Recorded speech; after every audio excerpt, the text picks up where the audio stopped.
So here we go. That's a fair point. Okay. Stream button has started. And it looks like it might be going. Yeah. All right. Well, I'm assuming this is working.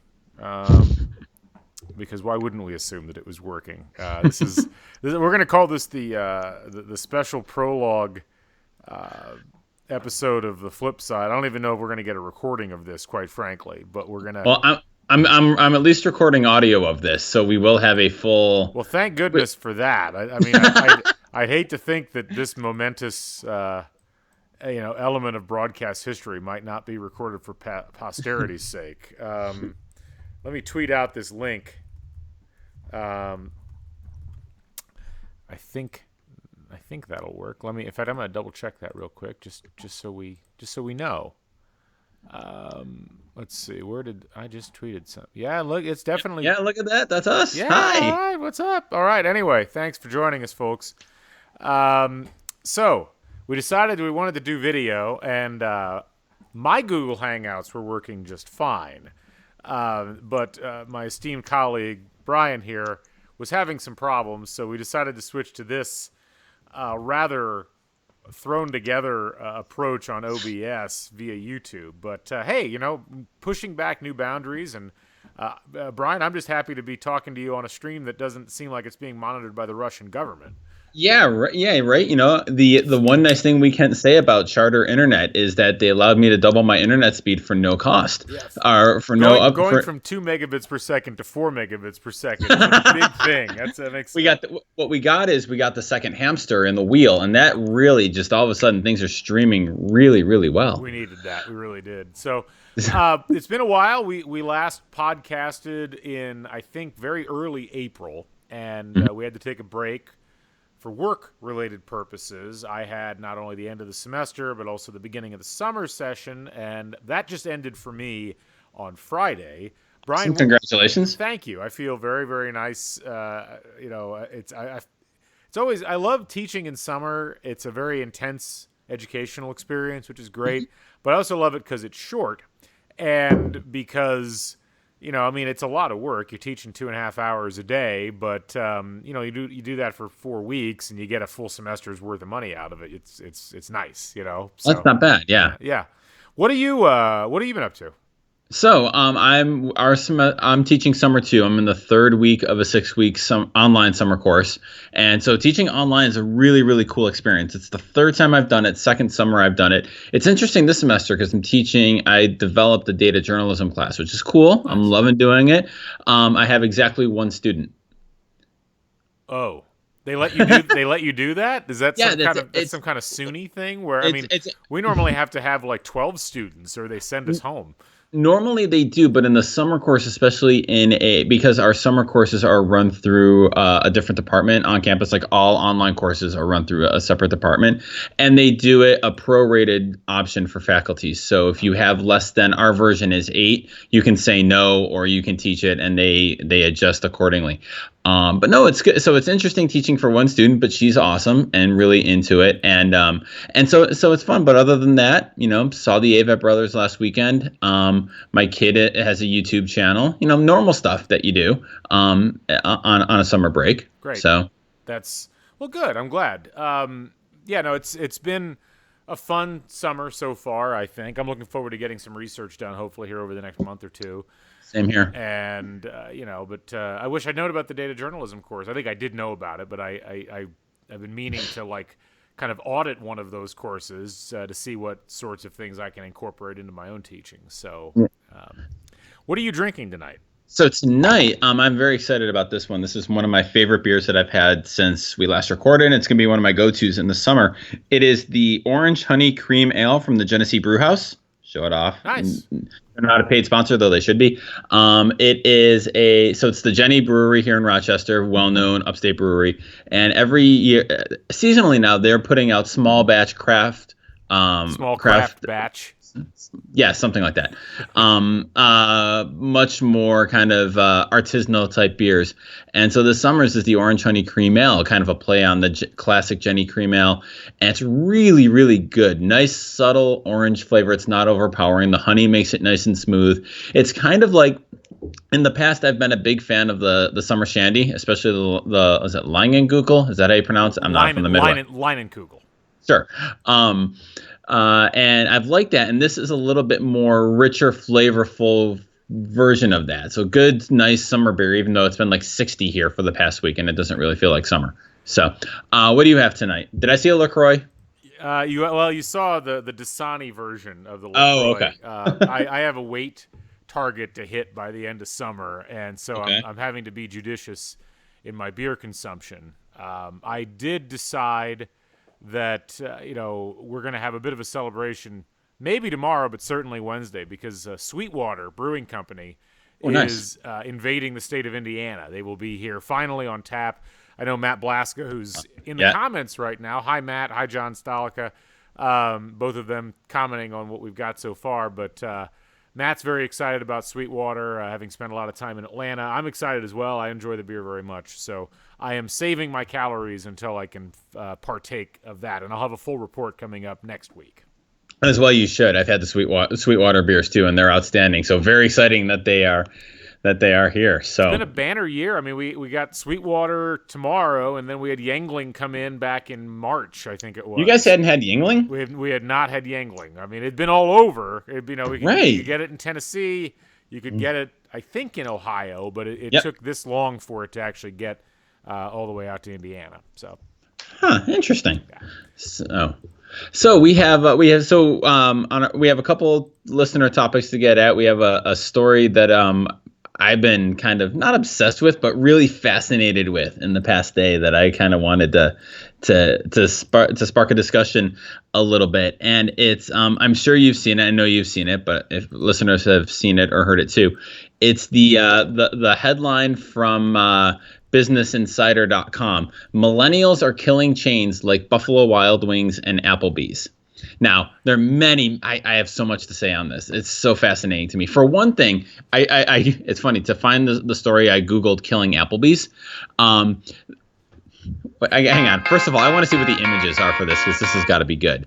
No, it's just a lot of Applebee's food. So the top story and like the little box when you do a Google search is from Business Insider. Millennials endanger casual dining restaurants. But then underneath that, there are all the links to the millennials are killing chains like Buffalo Wild Wings and Applebee's.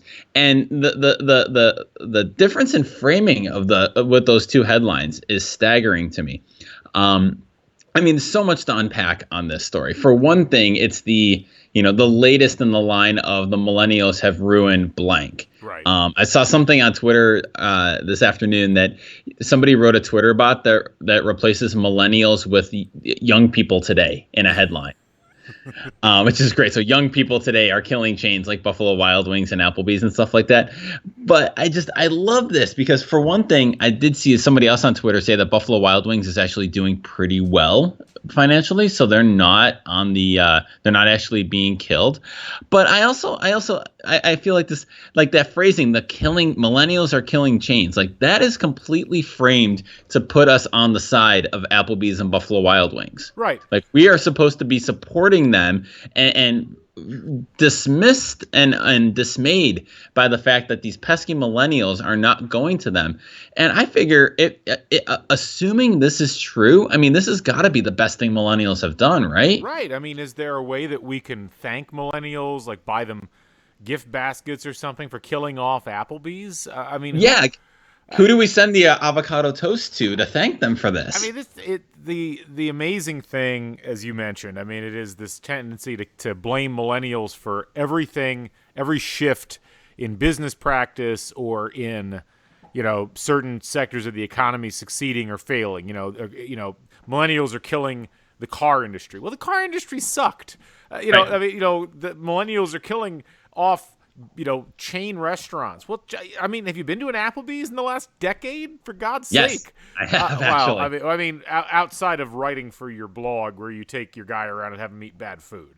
No, we actually I'll let you finish, but I'll I mean, get I'm just back on saying, that. it's like, millennials are killing big box retail. No, the internet killed big box retail. Like, I mean, Right. it is confounding, but this one in particular got me because I can't think of a soul who was lamenting the thought that Applebee's and Chili's and TGI Fridays might not be around forever. I mean, Right. you and I are old enough to remember an era when those didn't exist, period.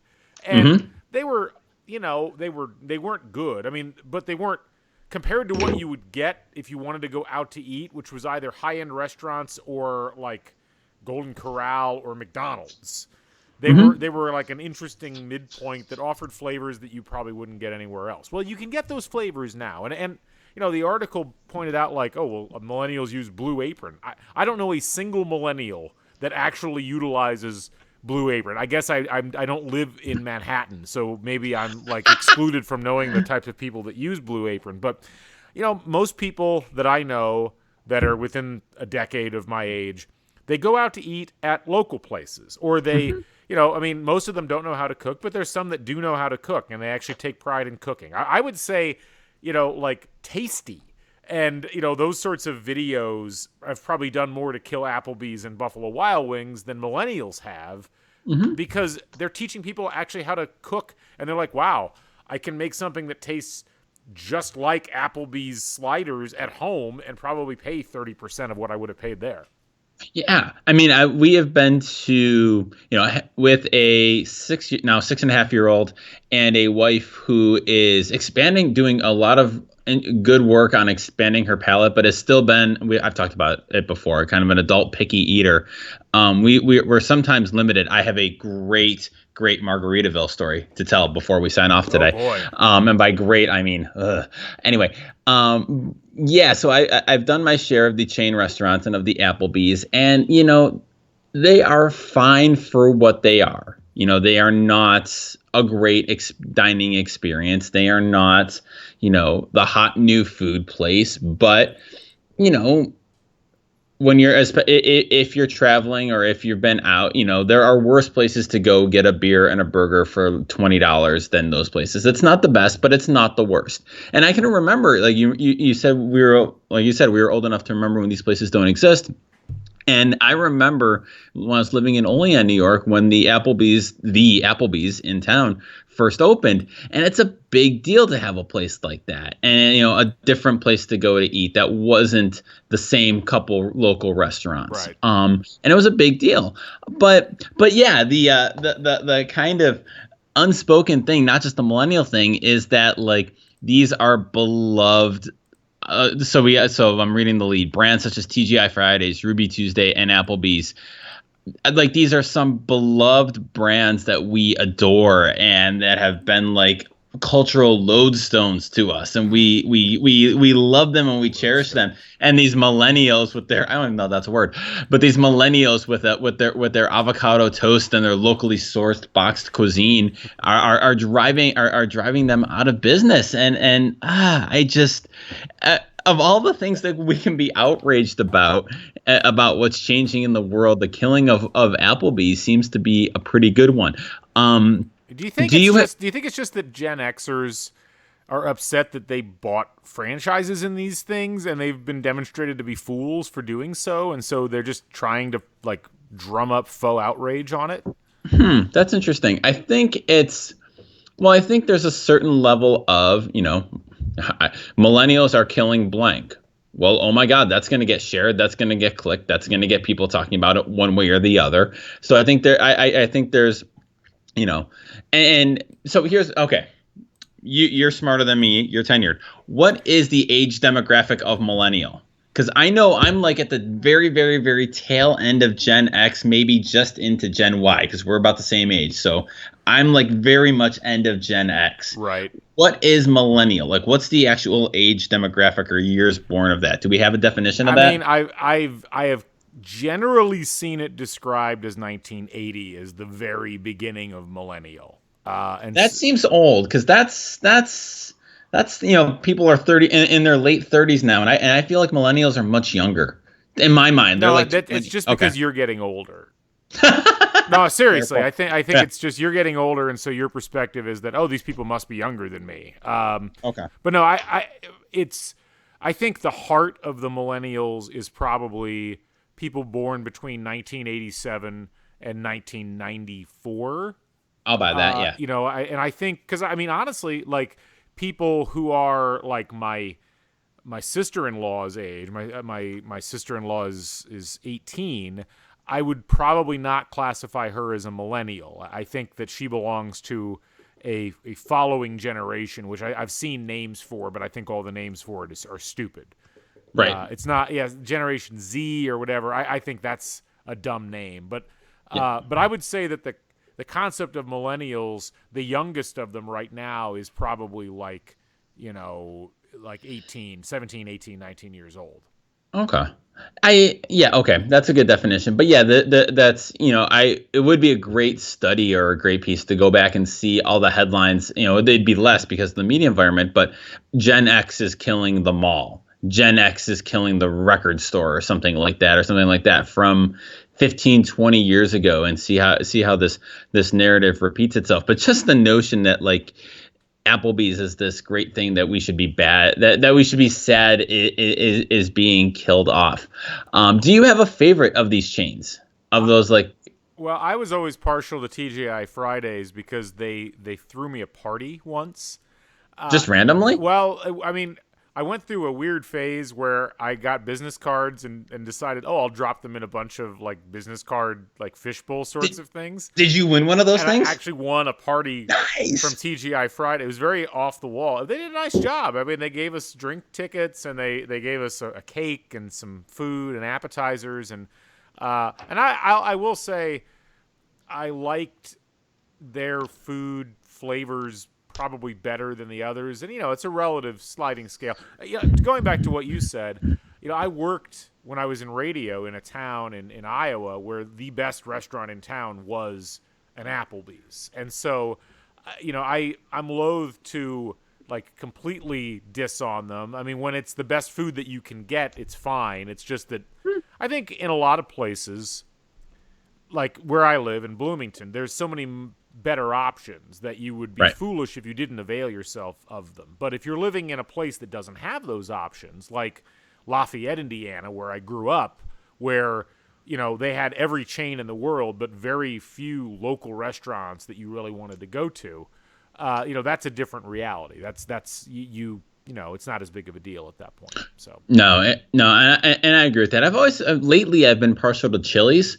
And lately and partial, of course, are relative terms, but I got on their email list, so I will often get a free kids meal coupon. Okay. So that makes for a great night out with my daughter. We'll go out and they have decent. I'm gonna say decent-ish Mexican food for what it is and for what expectations are set. Wait, where is this again? Chili's. Oh, Chili's. Chili's used to be both my favorite and Katie's favorite, but I kind of drifted away from. I can't remember the last time I was at a Chili's. Probably about a decade ago.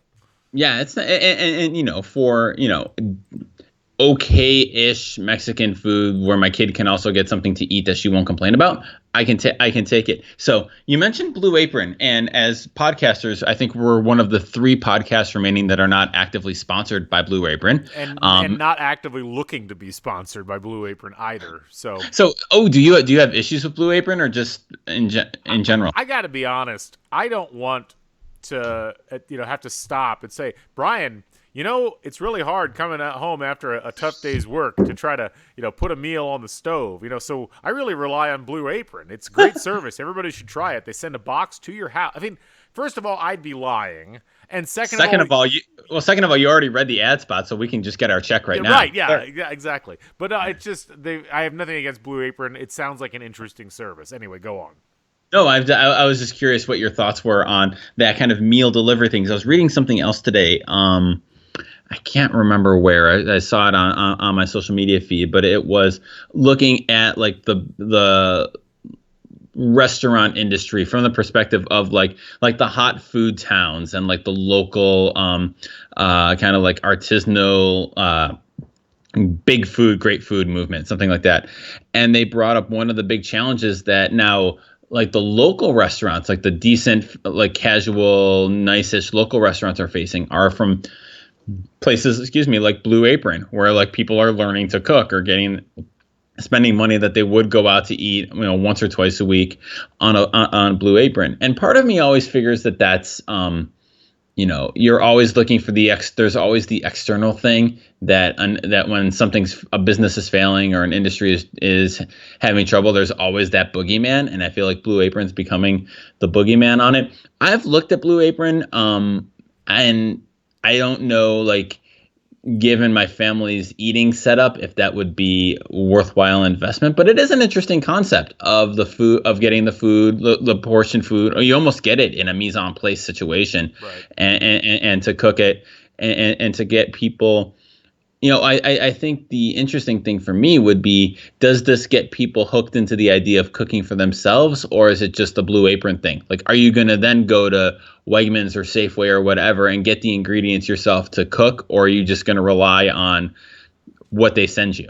That's a great question, and I don't have a good answer because I don't know anybody that uses Blue Apron. We need to really find somebody and talk to them about this. Would be a great, if you, instead of writing a blog called Sports Media Guy, you wrote one called Food Media Guy. This would be an awesome blog post that would really help to uncover this issue. But since I don't, I would hope we're stuck here. I would really hope that it's causing people to learn how to cook and realize that it's A, not that hard, and B, not nearly as expensive. Okay, so Matt Blaska in chat said that he used it for a month and he uses the recipes. Okay, to cook. good. So Yeah. okay, well that would tell us. So I do know somebody that uses Blue Yes. Apron. I apologize to both Matt and to Blue Apron. I'll say this. I think anything that we have to understand, like, what is it about the restaurant industry that has made it so successful in the U.S. over time? It's a combination of, the kind of gender normative cooking ignorance that often dominates the landscape for men, combined with the innate laziness of human beings.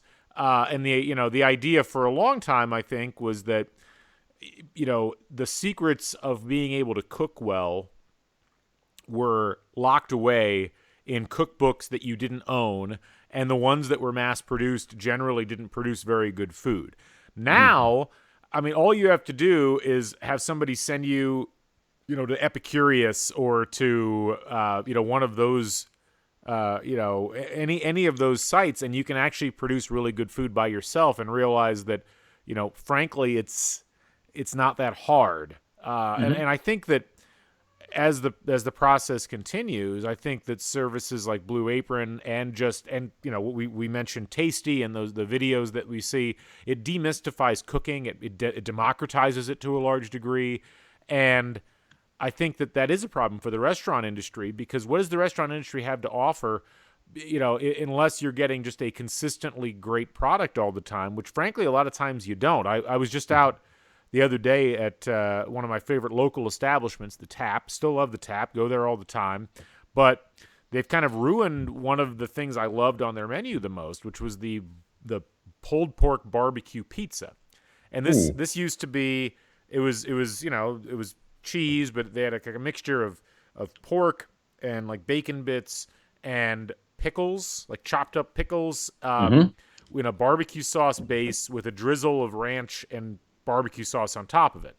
And it was really, really, really top notch. Now it's still got most of the same elements, but there don't seem to be any pickles, at least none that I could tell, in the actual making of it. And they just like dollop a bunch of ranch all over the top of it, which I really don't like. That's a bad look for pizza. And Right. It went from being like a solid A to maybe like a C minus experience when I had it last week. And so, if people can figure out how to make their own stuff and they can get, excellent beer, at home rather than spending a premium on it, I think that's a real damaging thing for the restaurant industry that they don't have an easy way to counter. Yeah, and I think you hit it, and I think kind of adding to that is you have the level of restaurant where you're always going to have the French laundries and the very upscale places for, extravagant nights out, big nights out. Absolutely, those will exist. You're always going to have the fast food places. I think it's those places, both national chains and local places, that are kind of in that middle ground of, it's Tuesday night. Do we want to make something, or do you want to just go out and get something and go out, and kind of that more casual atmosphere, which is yeah, I think it's troubling. And in terms of learning to cook, like my kid, she watched the last season of MasterChef Junior, and now she just wants to learn how to cook, which is kind of awesome. That's great. Yeah, and it's funny. I got her because she's a big Disney princess fan. At the library, they had a Disney cookbook from The Princess and the Frog. So it's Tiana's cookbook. And like they have like legit, they have a beignet recipe in there, gumbo, red beans and rice, some, not just, peanut butter sandwiches and cute shapes, kind of legit stuff.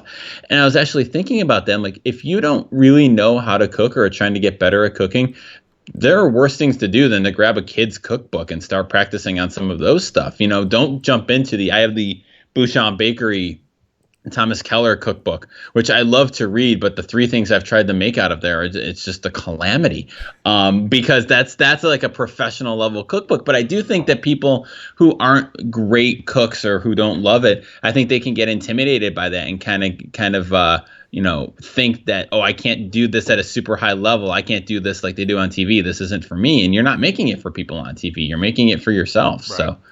So how was your gumbo tonight, by the way? It was really good. It's one of the tried and true recipes that we have here in the Clavio household. Really simple to do, frankly. The most complicated aspect is making the roux, and once you've got the roux thing figured out, it's pretty much easy sailing.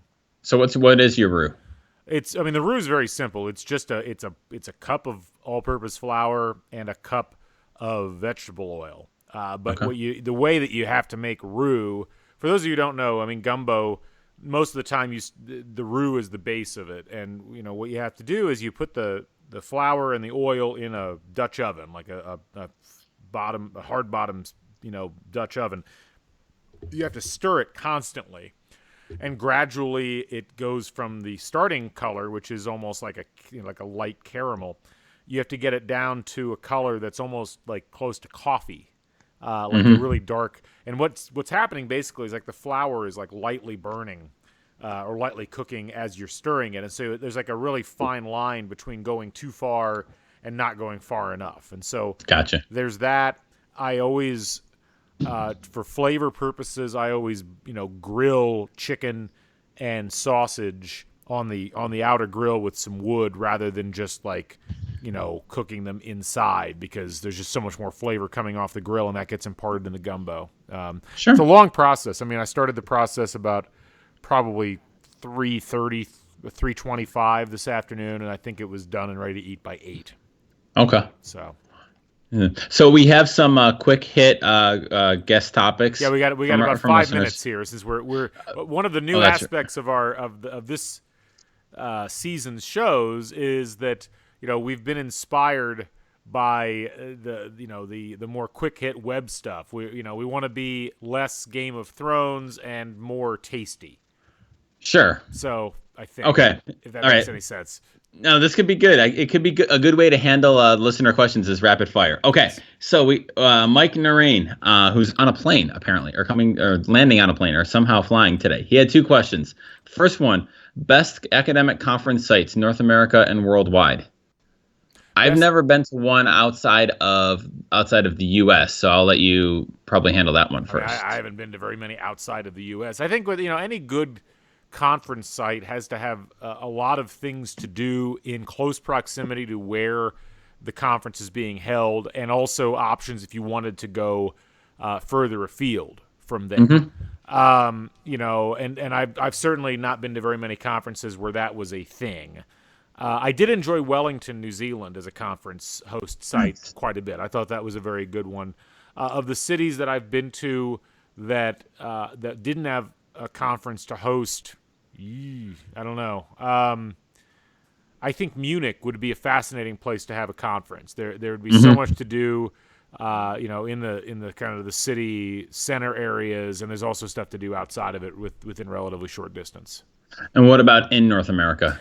In North America, I would say I think my favorite conference location in North America has probably been Seattle, just because everything was within walking distance. The hills sucked. I'm not going to lie; the hills were difficult, and you don't think of Seattle as a hilly city, but it is. But I mean, everything was really accessible. They had sporting events going on all the time because they've got four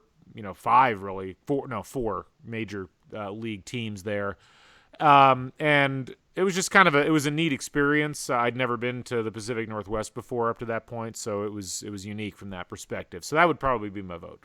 Yeah, I liked Chicago. It was AEJMC was in Chicago a few years ago, and it's back there this summer. That was a good town for it. I like Washington too because it can turn into a family trip, and my family can come with me, and there's a lot to do. I tend to like conferences that are like Bradley. Like it's really the only game in town, only because that kind of forces the entire conference to be together, right? You hang out with each other the whole time. Because my controversial opinion would be I think New York is a terrible conference city because there's so much to do and there's so much going on that I can feel like the conference that it can be easy to either get lost or people go do their own thing much more, and it's just a little too much going on to have a good time at the conference. So that would be my hot take on my conference hot take. I still like Manhattan. I'm sorry. I'm not going to say no to a conference in New York. It's a train ride for me, but it's still I don't necessarily think it's a great like all-time conference destination. I got to be honest with you though. I don't want to hang out generally with the whole conference. I want to hang out with like a smaller group of people that I like from the conference, and there's That's something fair. to be said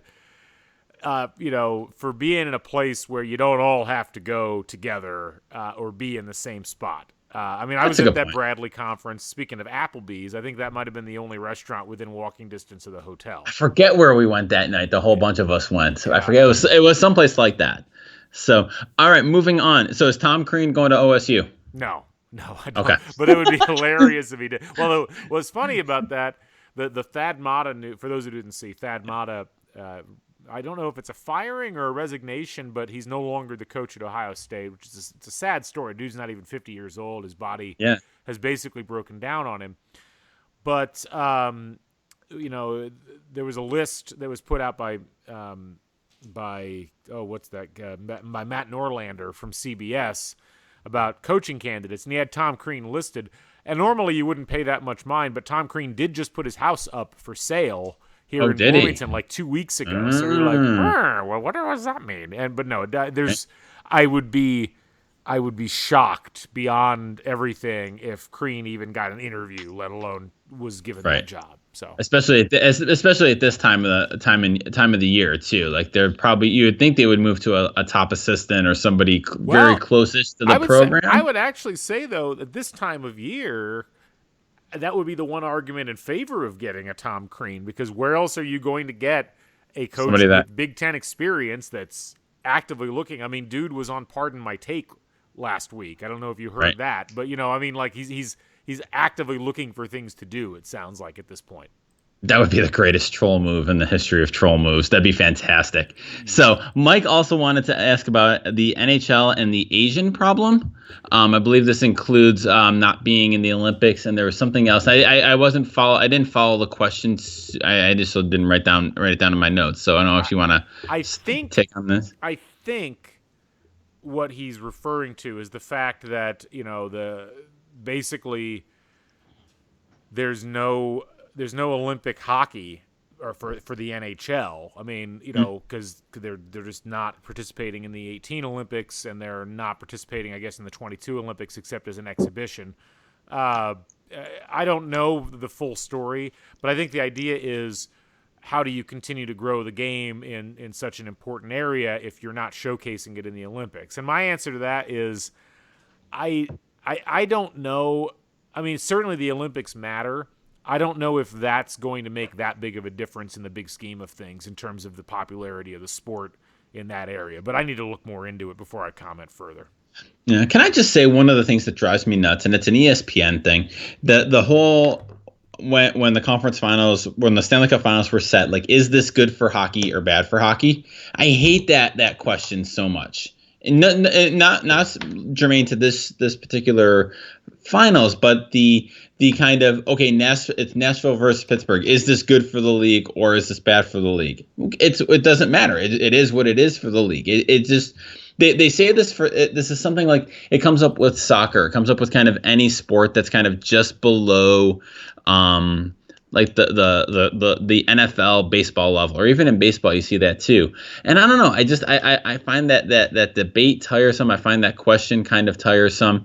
Especially with this year, because it kind of trades in the stereotype that Nashville would be a terrible U.S. Southern hockey town. What do they know about hockey when it's actually apparently a pretty good hockey town and a really good fan base on it? I don't know. Just that not on this Olympic question, that's a bigger stage, but just on the whole, is this good for the game or is this bad for the game? I mean, is it good for the NBA that it's the Cavs and the Warriors? Well, probably, but what does that mean for the rest of the season that we sat through? And the way the series is going, it's not. So I think ultimately, did we talk about this in our last podcast before we broke up for season 4 or not? I don't remember if we did, but the NHL, and mostly the NHL's fans, in fact, I would say entirely the NHL's fans, have been obsessed with this idea that there's going to be some kind of breakthrough moment.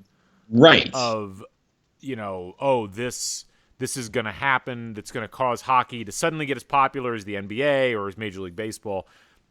And they've been lighting pictures of Gary Bettman on fire for 30 years because, he screwed up with the Cablevision deal, and then he screwed up with, taking away the division names, and then he screwed up with overexpansion, and then he screwed up with this and that. And it's like all these things have been blamed on hockey not leaping to some kind of overwhelming success. And I think ultimately at the end of the day, I just think hockey's got a ceiling in terms of popularity. And certainly in some areas, it can rise up from a lower level. I mean, I think we're seeing that right now in this series. I mean, we're watching what's happening in Nashville and the way that people are interacting with this team. It's been fascinating to see. We've seen it in Columbus this past year with the way that people reacted to the Blue Jackets. Right. But this whole mentality of, is this good or not good for the NHL? It's a hallmark of a very insecure league. You see it in MLS. Just as often as you see it in hockey.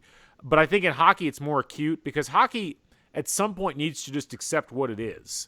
And that's a fun sport that's got a great postseason that's just not cared about by probably 75% of the population, and that's about all that they're ever going to get to. And that's okay. I mean, there's nothing wrong with that, but the idea that you got to somehow, the fact that we had the Rangers versus the Kings, the two largest markets in the United States. We had the Blackhawks versus the Bruins. We had all these great playoff series, and we're still asking, is this good for the league or bad for the league? Should tell you how much that really matters. Right, exactly. All right, we have Jay Horry. Is the best show on TV, and is this the best era of TV? I'll go first on this one. For me, best show on TV is Crazy Ex-Girlfriend. It's on CW. It's a musical comedy show. It is incredibly funny. It's wickedly smart. The performances on it are great. I think it's, to me, I don't watch a lot of kind of the critical darling type TV, but that's, for me, is the best show that's on TV. What about you? Best show on TV right now? Dude, I'm very behind on watching TV. So I can't even really register a good comment on this. I can't.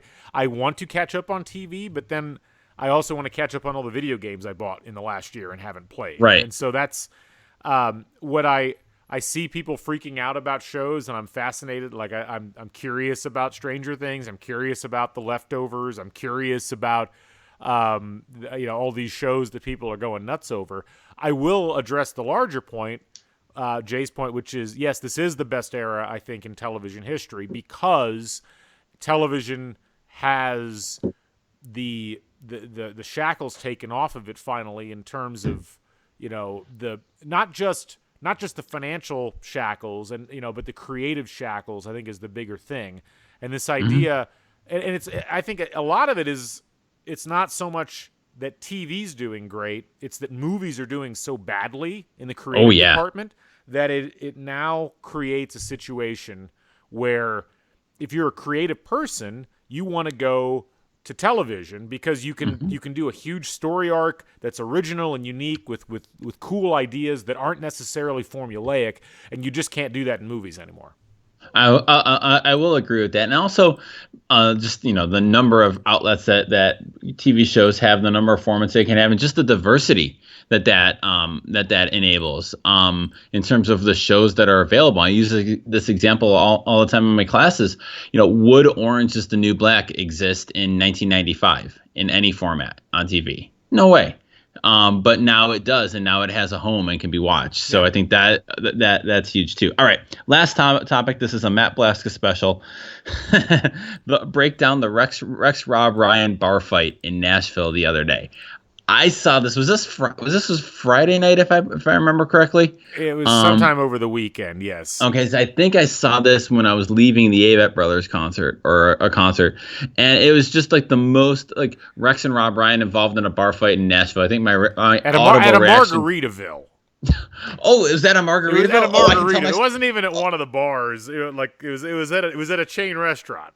So, okay, my Margaritaville story really quick. My wife has been eating better and trying to eat healthier and eat better, and she's doing a fantastic job of it. And we had a date night, and we were going to see Mike Birbiglia, the only stand-up comic we like. He's our favorite, but he's really the only one we like. And he was playing at a comedy club at the mall in Syracuse at Destiny USA. And so we were looking for a place to go out to eat before the show. And the salad that she really likes to eat that's kind of central to what she's doing is spinach, strawberry, feta, usually some grilled chicken on top. Basic salad, one she really likes. Only place she could find that had that on the menu anywhere near Syracuse was the Margaritaville, which is right across from the comedy club. Right. Okay, what the hell? I'll give it a throw. We go there. It was empty.